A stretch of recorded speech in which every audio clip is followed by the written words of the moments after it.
오늘 요한복음 15장 말씀 같이 본문 읽었는데요. 포도나무와 가지라는 말씀의 제목으로 함께 은혜를 나누고자 합니다. 우리나라에요, 세계의 기네스북에 등재된 포도나무가 있대요. 세상에 사진을 한번 좀 볼까요? 잠깐. 포도나무 한 그루인데, 보통 포도나무는 한 그루에 50송이에서 100송이의 그 열매를 맺는데요, 한 그루에서. 근데 이거 쉬어봤더니 내가 다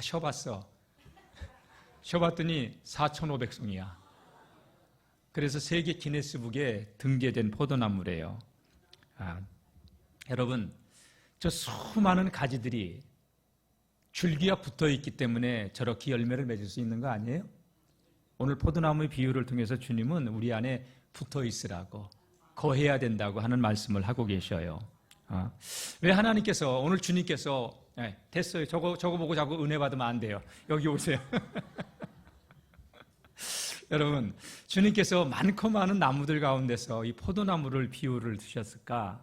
이스라엘 나라에는 뭐 우리가 잘 알다시피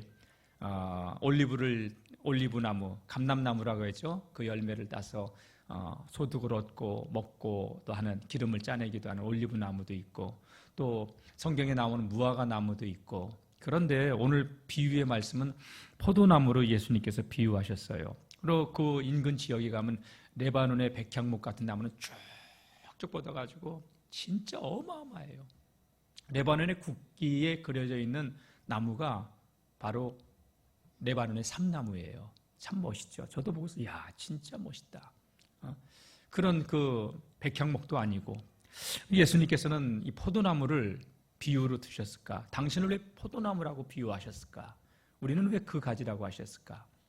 여러분, 포도나무는요, 사실은 제목으로 기둥을 쓸 수 있어요. 아니면 땔감으로 뭐 제대로 쓸 수 있어요. 별로 쓸데가 없어요.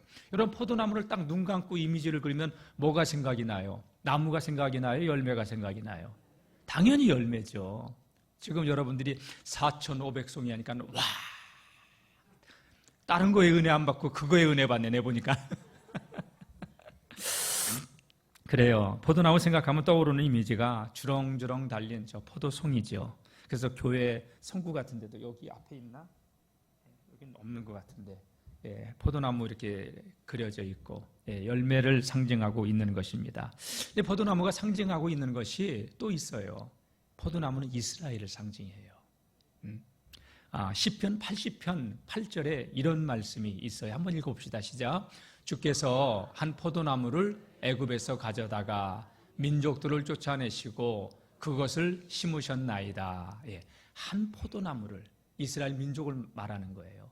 애굽에서 건져내셨고 가져다가 가나안의 민족들을 쫓아내시고 그것들을 가나안 땅에 정착하게 하셨다. 이 말씀을 시적으로 표현하는 것이죠.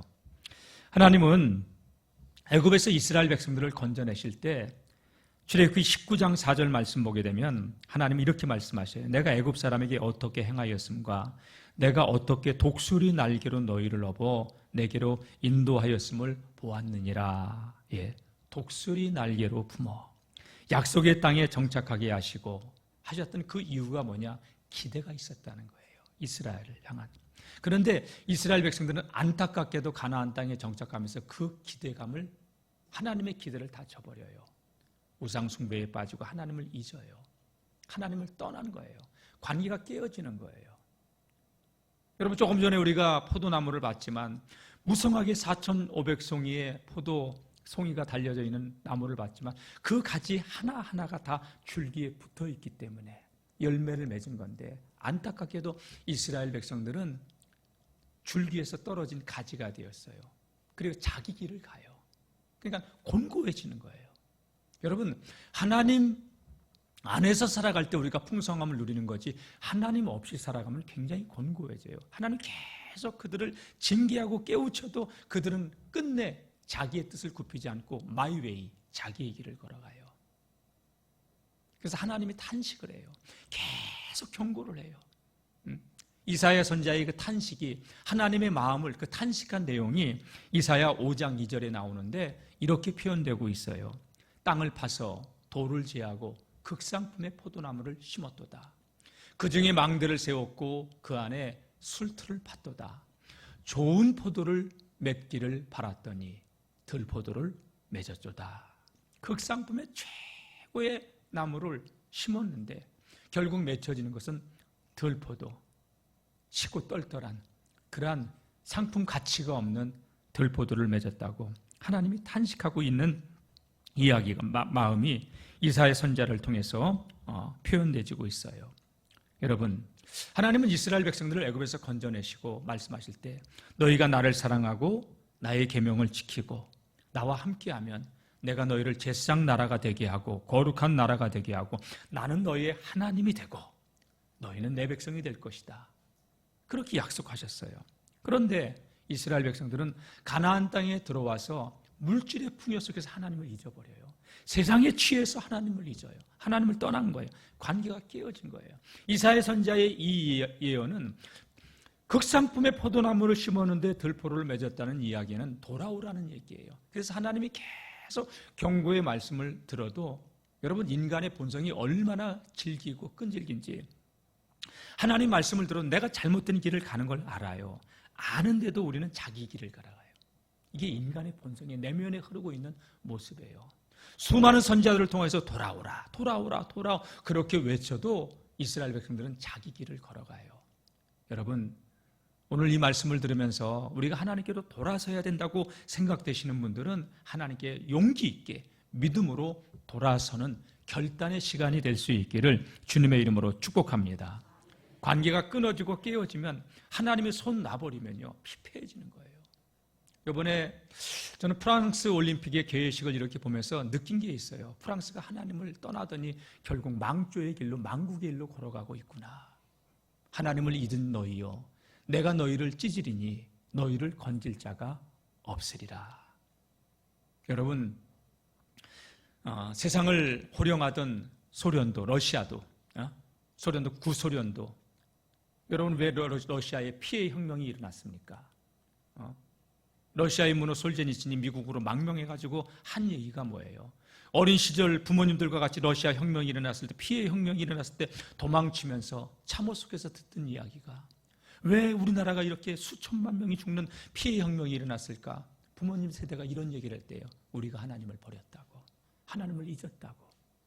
하나님을 잊은 너희여, 내가 너희를 찢으리니 너희를 건질 자가 없으리라. 여러분, 우리가 하나님을 떠나면 참 행복이 있고 안식이 있을 것 같은데 여러분, 여기 마음이 너무 허해가지고 세상으로 미쳐서 살아갈 수밖에 없는 거예요. 하나님 만드신 창조의 원리 자체가 물고기는 물에 살아야 되듯이, 나무는 땅에 뿌리를 내리고 살아야 되듯이 사람은 하나님 안에서 살도록 만드신 것이 창조의 법칙인 줄로 믿습니다. 그래서 오늘 말씀을 보게 되면 우리 주님께서 포도나무의 비유를 통해서 아버지와 당신의 관계를 이야기하고 우리와 주님과의 관계를 표현하셨어요. 1절 말씀 한번 읽어볼까요? 1절 다 같이 시작. 나는 참 포도나무요 내 아버지는 농부라. 우리 주님과 하나님과의 관계는 아버지와 아들의 관계예요. 근데 비유를 통해서 내 아버지는 농부고 나는 포도나무라. 포도나무가 농부의 돌봄을 받지 않으면 좋은 열매를 맺을 수가 없어요. 방치하면. 여러분, 우리는 하나님 안에서 살아가야 돼요. 그러면서 예수님과 우리의 관계를 5절 말씀을 한번 좀 볼까요? 5절. 예. 예수님과 우리의 관계를 이렇게 이야기했습니다. 자, 시작. 나는 포도나무요 너희는 가지라. 그가 내 안에 내가 그 안에 거하면 사람이 열매를 많이 맺나니 나를 떠나서는 너희가 아무것도 할 수 없습니다. 예, 나는 포도나무, 너희는 가지. 그가 내 안에, 내가 그 안에 거하면 이 사람은 열매를 많이 맺나니 나를 떠나서는 너희가 아무것도 할 수 없습니다. 주님은 우리의 포도나무 되시고 우리는 가지가 된다고 말씀하셨습니다. 이 관계가 끊어지지 않아야 된다는 걸 이야기한 거예요. 가지는 절대적으로 줄기에 붙어 있어야 돼요. 그래야 열매가 주렁주렁 맺어지는 거예요. 여러분, 사람과의 관계도 그래요. 관계가 좋아야 삶이 행복해요. 부부간의 관계도 좋아야 가정이 행복하고. 그렇죠? 직장 생활을 하는데 직장 동료들과 상사와 관계가 좋아야 여러분 직장 생활도 재미가 있고, 그리고 여러분 교회 생활도 우리 서로 간에 관계가 좋아야 여러분 기쁘고 행복하고, 여러분 모든 것이 관계가 좋아야 돼요. 부모와 자식 간에도 관계가 좋아야 자녀들도 부모님을 찾아와서 또 섬겨드리고 또 그 축복이 자손들에게 흘러가는 거지. 깨어진 부모와 자식 간의 관계는 무슨 절기 명절이 돼도 생일이 돼도 전화 한 통 없는 자식들도 있고요. 관계가 깨지기 때문에 그래요. 여러분 깨어진 관계가 회복되어지는 은혜가 있기를 축복합니다. 특별히 오늘 우리가 예배를 드리는데, 예배는 나와서 앉아있지만 주님과의 관계가 혹시 깨어진 사람은 없는지 스스로를 진단해 볼 수 있기를 바랍니다. 저는 구원이라는 것은 하나님과의 깨어진 관계가 회복되어지는 게 구원이라고 봐요. 그리고 믿음이라는 건 뭐냐? 믿음이라는 것은 깨어진 관계가 온전하게 회복이 되진 것. 다 같이 믿음이란 주님과 우리와의 관계가 아주 친밀하게 회복되어진 것. 여러분, 주님의 이름만 부르는 자들이 아니라 주님과의 관계가 친밀하게 회복되어진 그런 믿음의 삶을 누리는 저와 여러분들이 될 수 있기를, 다 그런 믿음의 사람들이 되시기를 축원합니다. 자, 오늘 2절 말씀 보게 되면 이런 말씀을 주님께서 하셨어요. 2절 한번 읽어보겠습니다. 시작. 무릇 내게 붙어 있어 열매를 맺지 아니하는 가지는 아버지께서 그것을 제거해 버리시고, 무릇 열매를 맺는 가지는 더 열매를 맺게 하려 하여 그것을 깨끗하게 하시느니라. 제해버린다, 깨끗하게 하신다. 헬라말로 카다이루라고 하는 단어를 쓰고 있더라고요. 이거 깨끗하게 한다는 것은 구약의 단어에서 이 단어가 쓰여질 때는 정결하게 한다, 도덕적으로 종교적으로 정결의식을 표현할 때 이 단어를 썼더라고요. 여러분, 우리가 삶에서 이런 열매가 없다면, 주님이 기대하시는 열매가 없다면 주님은 제거한대요. 잘라낸대요. 왜? 다른 열매가 더 잘 맺어질 수 있도록. 여러분, 가지의 사명, 특히 포도나무의 가지는, 포도나무는 이유 여하를 떠나서 어떤 목재로도 어떤 땔감으로도 키워지는 게 아니라 열매를 맺기 위한 나무인데, 열매가 없으면 안 된다는 건데, 여러분 오늘 저와 여러분들은 열매 맺는 그리스도께 붙어있는 가지들이 될 수 있기를 주님의 이름으로 축복합니다. 왜 하나님께서, 왜 농부가 이 가지를 치는가? 포도나무의 가지를 왜 치는가? 우리 인생에 왜 하나님이 개입하시는가? 이유가 있어요. 그 가지치기를 통하여서 우리가 복된 인생으로 살아가라고, 명품 인생으로 살아가라고, 우리는 그런 존재로 하나님께서 부르신 줄로 믿습니다. 예수 그리스도의 십자가의 피값으로, 우리가 조금 전에도 성만찬을 했지만 저 피값으로 우리가 구속함을 받았는데, 우리가 존귀한 자인데, 하나님의 자녀가 되었는데, 여러분 하나님께서 우리의 삶에 복된 인생이 되라고, 또 명품 인생으로 살아가라고 우리 인생에 가지치기를 하신다는 사실을 꼭 잊지 않기를 바랍니다. 자, 그럼 하나님의 가지치기는 어떻게 이루어질까? 첫째는 하나님께서 이런 방법으로 우리의 인생을 가지치기를 원하셔요. 그건 깨달음을 통해서 깨지고 내가 포기하고 내려놓게 하는 거예요. 내려놓음이에요. 여러분, 우리는 신앙생활하면서 내가 지금 하나님과의 관계에 있어서 무엇이 잘못되고 있는지 다 손을 얹고 가슴에 돌아보면 알아요. 내 문제가 무엇인지, 내가 잘못하고 있는, 내가 하나님과의 관계에서 무엇이 어긋났는지 알아요. 그걸 하나님께서 말씀을 통하여서 깨닫고 스스로 내려놓게 해주세요. 여러분, 스스로 내려놓을 때 열매를, 주님께서 기대하시는 풍성한 열매를 맺기 위해서 우리가 내려놓아야 될 것이 무엇인가? 여러분, 마음속에 욕심이 있으면 욕심도 내려놓아야 되고요, 미움이 있으면 그 미움도 내려놓아야 되고요, 시기가 있으면 그 시기도 내려놓아야 되고, 주님은 그래서 계속 나의 계명을 지키라, 나의 계명 안에 거하라. 이게 뭐예요? 여러분, 나의 계명은 내가 너희를 사랑하는 것 같이 서로 사랑하라, 이거예요. 여러분, 알아요, 우리. 근데 우리 내면에 흐르고 있는 근성이 어떻다고 알지만 마이웨이, 내 길을 가고 싶어하는 그 근성이 아주 꿈틀꿈틀 거리는 존재들이라는 걸 내가 늘 얘기하잖아요. 그래서 여러분, 우리 안에는 선한 게 없다는 거예요. 날마다 십자가에 나를 못 박아야 되는데, 십자가에 못 박았다고 돌아서고 또 살다 보면 어느 틈에가 내가 살아서 내 자아가 꿈틀거리고 있는 게 우리 인생이에요. 자, 주님 오시는 그날까지, 주님 부르시는 그날까지 우리 안에서 예수님만 붙들고 예수님만이 존귀케 되어지는 그러한 믿음의 삶을 살아갈 수 있기를 축원합니다. 여러분, 우리가 내려놔야 될 교만 가지쳐야 돼요. 혈기 가지쳐야 돼요. 그래야 복된 인생으로 살아. 근데 좀처럼 이게 우리의 못난 이 자아가 이 내려놓아야 될 것이 깨지지가 않아요. 그래서 하나님이 개입하셔요. 그 개입이 뭐냐? 그때는 하나님의 개입은요, 아파요. 인생에 삶의 고통과 아픔이 있어요. 시련과 연단이죠. 예? 가지치기를 하는 이유는 다른 거 아니에요. 내가 너를 얼마나 사랑하는데. 여러분, 다른 자식이 나쁜 길을 가도, 탈선을 하고 나쁜 짓을 해도 우리는 요즘 시대는 거의 간섭을 안 해요. 왜? 화가 자기에게 오니까.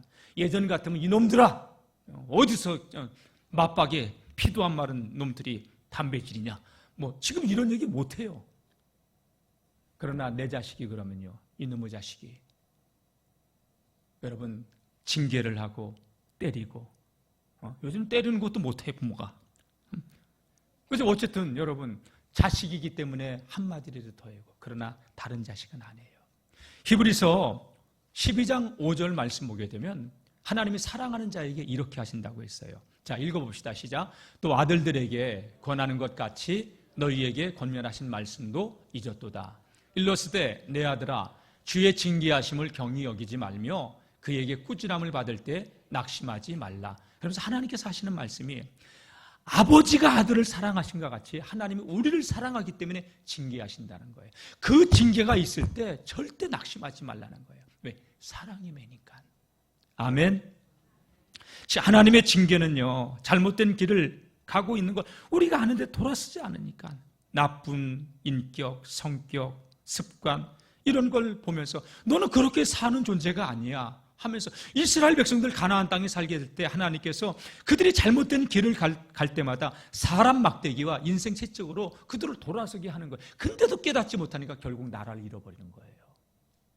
이게 하나님의 사랑의 표현인데, 우리 인간은 내면에 흐르고 있는 본성 자체가 선한 게 없어요. 날마다 우리 자신을 십자가에 못 박아야 되는 줄로 믿습니다. 바울은 그래서 그런 고백을 했잖아요. 나는 그리스도와 함께 십자가에 못 박혔다. 그런즉 이제는 내가 산 것이 아니요 내 안에 예수님이 사는 것이다. 이제 내가 이 육체를 덧입고 살아가는 것은 나를 사랑하사 나를 위하여 자기 몸을 버리신 그리스도 예수를 믿음 안에서 사는 것이라. 다 같이, 나는 그리스도와 함께 십자가에 못 박혔습니다. 예. 이 하나님의 가지치기가 있을 때 여러분 절대 원망하지 마세요. 하나님은 완벽하시고 우리의 모든 것을 아시기 때문에 하나님의 가지치기는, 당신은 굉장히 징계가 고통스럽고 아파요. 그런데 지나고 나서 이게 하나님께서 나를 사랑하시는 또 다른 표현이었구나, 방법이었구나. 저도 목회의 길을 걸어오면서 어려움을 이렇게 겪어봤지만 그 과정들을 통해서 내가 하나님께로 더 가까이 나아가고, 하나님의 가지치기는 나를 하나님께서 바로 세워가더라고요. 은혜라는 얘기예요. 아멘. 그래서 원망하지 마세요. 고통이 수반된다 하더라도 여러분 믿음으로 받아들일 수 있기를 축복합니다. 때로는 그 고통이 실직일 수도 있고, 또 질병일 수도 있고, 또 가정의 우환일 수도 있고, 어떤 하나님의 징계가 있다 하더라도, 고난이 있다 하더라도 믿음으로 받아들이고 인내하면, 하나님께서 감사하면 그 저기를 통해서 우리가 딛고 일어설 수 있도록 도와주시고 축복의 통로로 사용하게 하시는 줄로 믿습니다. 여러분, 몸에 암이 자라고 있어요. 암 수술을 받으면 항암 치료까지 가면 얼마나 그게 고통스럽고 힘들어요. 그래도 해야 돼요, 안 해야 돼요? 고통스러운데 의사가 권면합니다. 난 안 할 거예요. 아파서 안 할 거예요. 해야 됩니다. 여러분, 내가 고통스러워도 그 암 때문에 죽기 싫다면 해야 되듯이 하나님은 우리를 살려고 하는 거예요. 그래서 징계를 받을 때에 낙심하지 말라는 거예요. 믿음으로 받아들일 수 있는 하나님의 사람들이 될 수 있기를 주님의 이름으로 축복합니다. 자, 우리 4절 5절 말씀 다시 한번 또 읽어보겠습니다. 4절 5절 시작. 내 안에 거하라 나도 너희 안에 거하리라. 가지가 포도나무에 붙어있지 아니하면 스스로 열매를 맺을 수 없음같이 너희도 내 안에 있지 아니하면 그러하리라. 나는 포도나무요 너희는 가지라. 그가 내 안에 내가 그 안에 거하면 사람이 열매를 많이 맺나니 나를 떠나서는 너희가 아무것도 할 수 없음이라. 여기 보면 계속해서 6절도 7절도 뭐 4절 5절뿐만 아니라 6절 7절도 내 안에 거하라 거하라 거하라 거하라 거하라. 주님 안에 거하라고 말씀합니다. 여러분, 이 거한다, 이 주님 안에 거하는 게 주님과의 관계가 회복되지는 거예요. 관계 안에 있으라는 거예요. 즉 100% 하나님과의 관계 안에 머물러 있으라는 이야기입니다. 여러분, 하나님 말씀 안에 머물러 있고 주님 안에 거하는 저와 여러분들의 삶이 될 수 있기를 축복합니다. 그래서 주님께서 너희가 나를 사랑하면 내 계명을 지키라. 나의 계명을 가지고 지키는 자라야 나를 사랑하는 자니 나를 사랑하는 자는 내 아버지의 사랑을 받을 것이요 나도 그와 함께하여 그에게 나를 나타내리라. 거하라. 내 안에 거하라. 내 안에 머물라. 여러분, 주님 사랑하십니까? 다시 대답이 시원찮아요.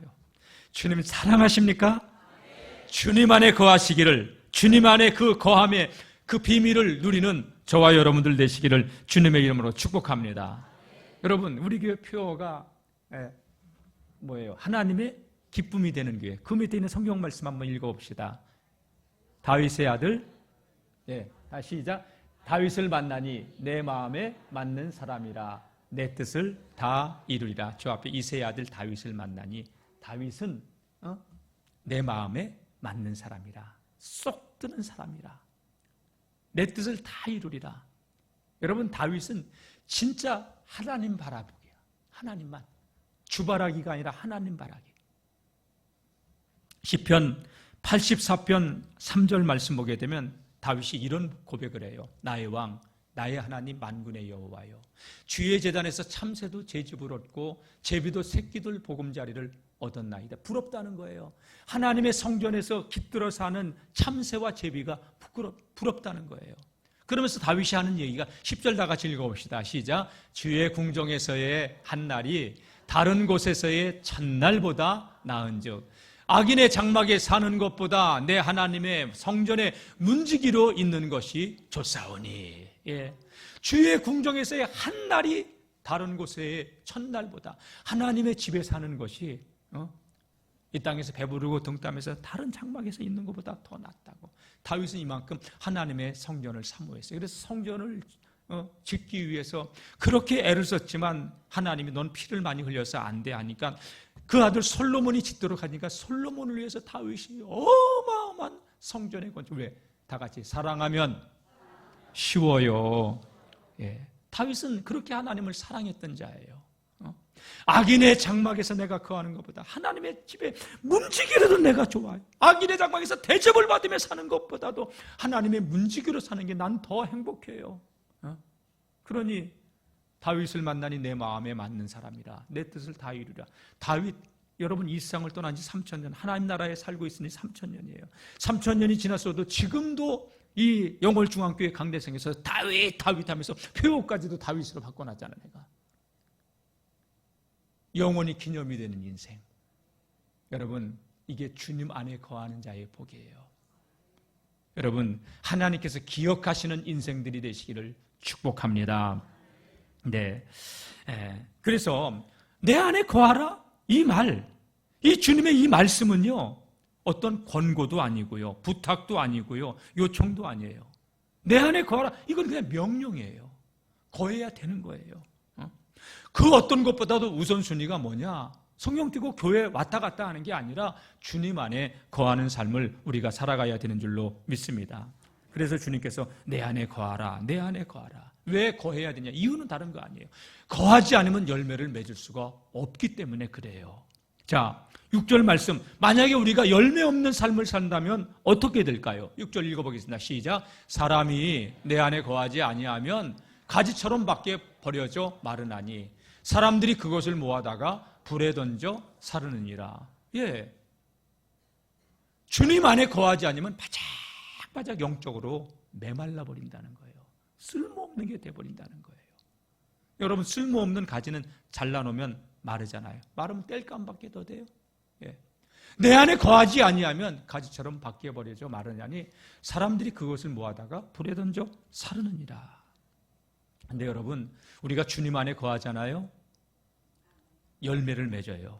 열매를 맺으면 여러분 놀라운 일들이 일어나는데 다음 시간에 그 말씀 한 번 더 보도록 할게요. 제가 읽어드리면 열매를 많이 맺으면 아버지께 무엇을 구하든지 다 응답을 주신다고 16절에 말씀하고 있어요. 다음 시간에 한 번 더 볼 거예요. 여러분, 이게 주님 안에 거하잖아요. 그러면 주님께서 우리에게 주시는 복이 열매를 맺게 해주시고 또한 기도하면 응답을 주신다는 이야기인데, 자, 7절 말씀 한번 봅시다. 7절 시작. 너희가 내 안에 거하고 내 말이 너희 안에 거하면 무엇이든지 원하는 대로 구하라. 그리하면 이루리라. 아멘. 자, 잘 보세요.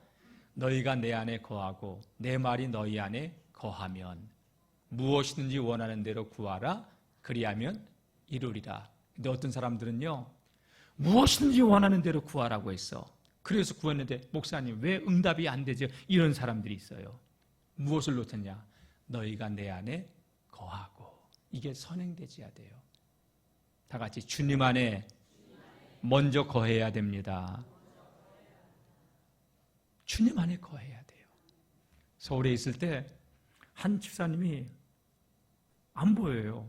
이 집사님 왜 안 보이지?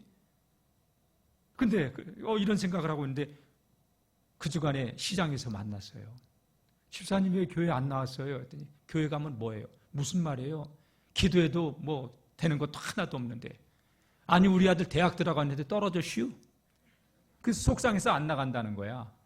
아, 내가 그때 이 말씀이 번개처럼 스쳐가면서 생각이 났으면 집사님 주님 안에 거하셨어요? 온전히? 내가 이걸 먼저 물어봤을 때 그때는 그게 생각이 안 났어. 바보처럼.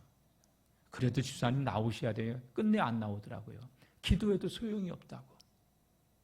주님은 뭐라고 하냐? 너희가 내 안에 거하고 내 말이 너희 안에 거하면 무엇이든지 원하는 대로 구하라. 그리하면 이루리라. 여러분, 기도의 응답을 누리시기를 원하신다면 주님 안에 거하시기를 주님의 이름으로 축복합니다. 여기 중요한 원리 또 하나가 있어요. 그게 뭐냐면 다 같이 기도는 말씀을 붙들고. 아멘. 여러분, 말씀을 먼저 우리가 품어야 되는 거예요. 그리고 그 말씀을 붙들고 기도하는 거예요. 어떤 사람들은 기도하는데 말씀 없이 기도해요. 아니에요. 기도는 말씀을 붙들고 하는 거예요. 그래서 주일날 말씀 설교가 끝나면 오늘 이 말씀 붙들고 기도합시다. 새벽 기도 끝나면 이 말씀 붙들고 기도합시다. 주일 말씀은 한 주간을 살라고 주시는 말씀이에요. 저는 새벽에도 기도할 때마다 하나님 우리 성도들에게 평안을 주세요. 새벽 기도할 때마다. 왜? 지난주 설교가 나의 평안을 너희에게 주노니 내 평안은 세상이 주는 것 같이 아니하니. 그러니 너희는 마음에 근심하지도 말고 염려하지도 말라.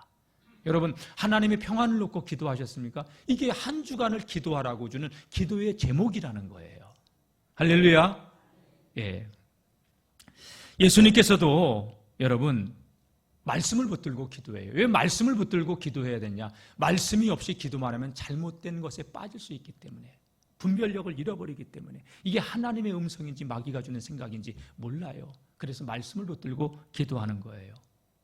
예수님도 말씀 붙들고 기도를 하셨는데 십자가 위에서 이런 기도를 하시잖아요. 엘리 엘리 라마 사막다니, 나의 하나님 어찌하여 나를 버리셨나이까. 이 기도가요 시편 21편 1절의 기도예요. 자, 한번 읽어봅시다. 시작. 내 하나님이여 어찌 나를 버리셨나이까. 어찌 나를 멀리하여 돕지 아니하시오며 내 신음소리를 듣지 아니하시나이까. 성경에 입각한 예수님의 기도예요. 또 예수님께서 십자가 위에서 이런 말씀하세요. 내가 목마르다. 내가 목마르다. 이 가상칠언 가운데 한 말씀도요. 시편 22편 15절 말씀 좀 부탁드릴게요. 15절. 내 힘이 말라 질그릇 조각 같고 내 혀가 입천장에 붙었나이다. 주께서 또 나를 죽음의 진토 속에 두셨나이다. 주님의 십자가의 죽음을 예언하는 말씀인데 내 힘이 말라 혀가 입천장에 붙고 질그릇 조각 같다. 나를 죽음의 진토 속에 두셨나. 이게 내가 목마르다 하는 기도 내용이에요. 또 하나 뭐냐? 십자가에서 죽으실 때 아버지여 내 영혼을 받으시옵소서. 십자가 운명하시잖아요. 그게 시편 31편 5절의 말씀이에요. 자, 읽어봅시다. 시작. 내가 나의 영을 주의 손에 부탁하나이다. 진리의 하나님 여호와여 나를 속량하셨나이다. 내 영을 주님의 손에 부탁한다. 아버지의 손에 부탁한다는 거예요. 여러분, 기도 응답을 5만 번이나 받았다고 하는 사람 알죠? 누구예요? 몰라도 구원받는 데 지장이 없는데 그래도 알아두면 신상이 나쁘지는 않아요. 조지 밀러. 그가 나는 기도 응답을 5만 번 받았어. 그분이 한 말은 아니에요. 제자들이 그 기도의 응답의 사람이니까 조지 밀러는 5만 번의 기도의 응답을 받았다고 책을 써내서 5만 번의 기도 응답을 받은 사람으로 우리가 알고 있는 거죠. 그거 몰라도 구원받는 데 지장은 없는데 위대한 기도의 사람이라는 건 많은 사람들이 그의 책을 통하여서 도전을 받고 기도의 깊이가 넓어지고 기도의 누림 속으로 들어가게 하는 영향력을 준 하나님의 사람이죠. 그가 이런 고백을 했어요. 예수 믿은 지 세월이 흘렀어도 기도 응답을 누리지 못하고 있었어요. 그때 이런 얘기를 해요. 난 10년 동안 기도 생활을 해왔지만 크리스찬이 된 이후에도 나는 방황을 많이 했다. 기도할 때 집중도 잘 안 되고 응답도 잘 누리지 못하고 그러던 어느 날 요한복음 15장 이 5절의 말씀을 내가 읽으면서 기도 응답의 해답을 찾았다. 그 말씀이 뭐예요? 자, 다시 한번 우리 7절 말씀 시작. 너희가 내 안에 거하고 내 말이 너희 안에 거하면 무엇이든지 원하는 대로 구하라. 그리하면 이루리라. 나는 이 말씀을 읽고 이 말씀의 근거에 내가 주님 안에 거하고 주님의 말씀이 내 안에 있고 이 말씀을 붙들고 기도하기 시작하면서 내 신앙생활에 방황이 없었다고, 그리고 응답의 기쁨을 누리게 되었다고. 여러분, 기도는 말씀을 붙들고 하는 거예요. 예를 들어서 시편 1편의 말씀, 복 있는 사람은 악인의 길을 따르지 아니하며 죄인의 길에 서지 아니하며 오만한 자들의 자리에 앉지 아니하고 여호와의 율법을 즐거워하여 그 율법을 묵상하는도다. 주야로 이 말씀을 가지고 기도를 한다면, 하나님, 나 오늘도 복 있는 사람으로 살고 싶어요. 악인들이 나를 갖다가 유혹해도 그 꾀를 따르지 않고 하나님 오늘도 하루를 살아가는데 나에게 분별력을 주시고, 하나님 그들과 같은 길에 서가지고 하나님을 갖다가 욕되게 하는 삶을 살지 않도록 내 발걸음을 지킬 수 있도록 도와주세요. 말씀을 묵상하고, 이게 말씀 안에서의 기도예요.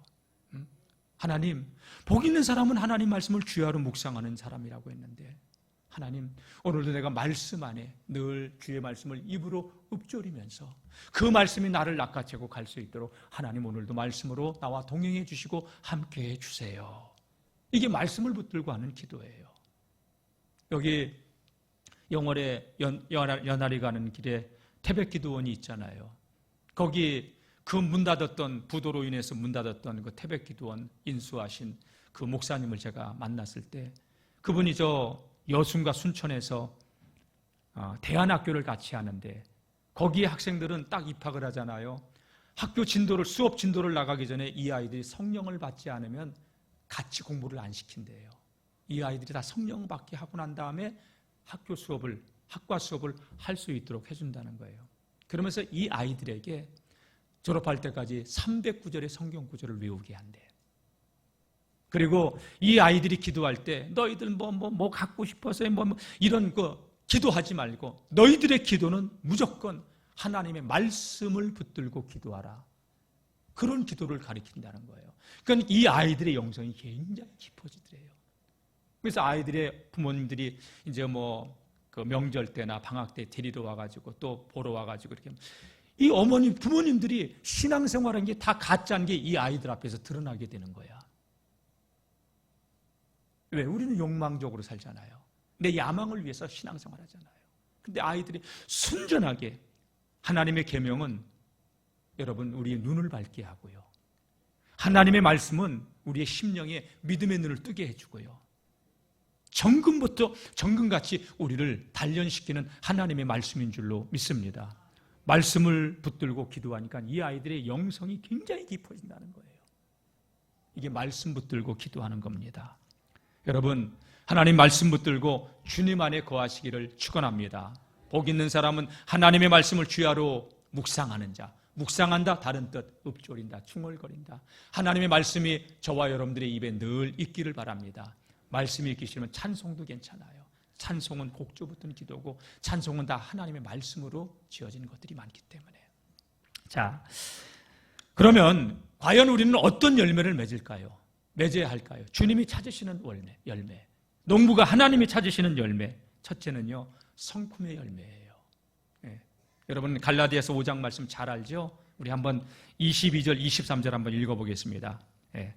시작. 오직 성령의 열매는 사랑과 희락과 화평과 오래 참음과 자비와 양선과 충성과 온유와 절제니 이 같은 것을 금지할 법이 없느니라. 예.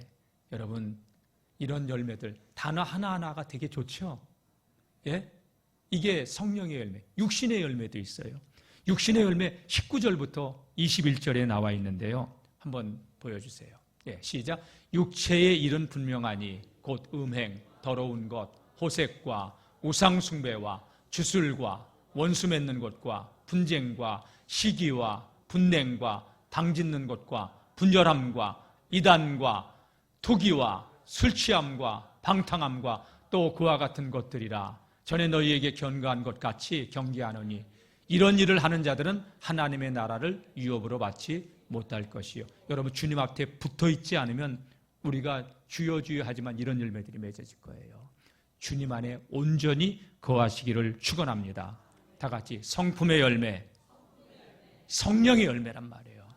두 번째 열매가 뭐냐? 여러분 이 성품의 열매를 통해서 주님이 진정으로 원하시는 거 생명의 열매, 전도의 열매인 줄로 믿습니다.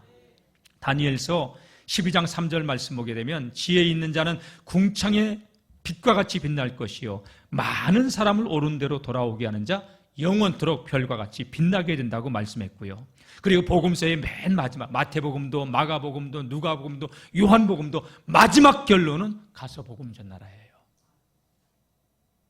여러분 성령 충만해서 이 땅에서 호의호식하며 살라는 게 아니라 축복을 사명으로 바꾸라는 얘기예요. 생명 살리는 우리 영월중앙교회가 될 수 있기를 축원합니다. 온 천하에 다니며 만민에게 복음을 전파하라. 모든 족속으로 제자를 삼으라. 땅끝까지 이르러 내 증인이 되라. 여러분 열매는 하나님께 맡기고 복음의 씨앗은 우리가 뿌려야 돼요. 여러분 뿌리는 자나 거두는 자나 상은 같다고 요한복음 4장에 말씀하고 있잖아요. 때를 얻든지 못 얻든지 복음 전하시기를 축복합니다. 열매가 없으면요 땔감, 열매가 있으면 제자. 다 같이 열매가 없으면 땔감, 열매가 있으면 제자. 자, 우리 8절 말씀 한번 읽어보겠습니다. 시작. 너희가 열매를 많이 맺으면 내 아버지께서 영광을 받으실 것이요 너희는 내 제자가 되리라. 예, 열매를 많이 맺으면 하나님의 영광을 받으시고 우리는 주님의 제자가 된다고 약속하셨습니다. 오늘 이 예배에 참석한 우리 모두가 주님의 제자로 날마다 든든히 서갈 수 있기를 축복합니다. 네, 결론 짓겠습니다. 나는 예수님께 온전히 거하고 있는가? 붙어 있는가? 내 삶에서 어떤 열매가 맺어지고 있는가? 우리 스스로를 진단하고 먼저 우리가 가지칠 수 있기를 바라고, 그리고 하나님의 혹 징계가 있다 하더라도 여러분 믿음으로 나를 더 좋은 열매를 맺기 위한 하나님의 다리심이다 이렇게 믿으시고 감사하고 믿음으로 헤쳐나갈 수 있기를, 승리할 수 있기를 축복합니다. 왜? 복된 인생, 명품 인생으로 살도록. 여러분 주님 안에 거하면 기도의 응답도 있고 하나님의 영광을 받으시고 우리가 주님의 제자가 된다고 하는 이 말씀 붙들고 한 주간도 믿음으로 승리하시기를 주님의 이름으로 축복합니다.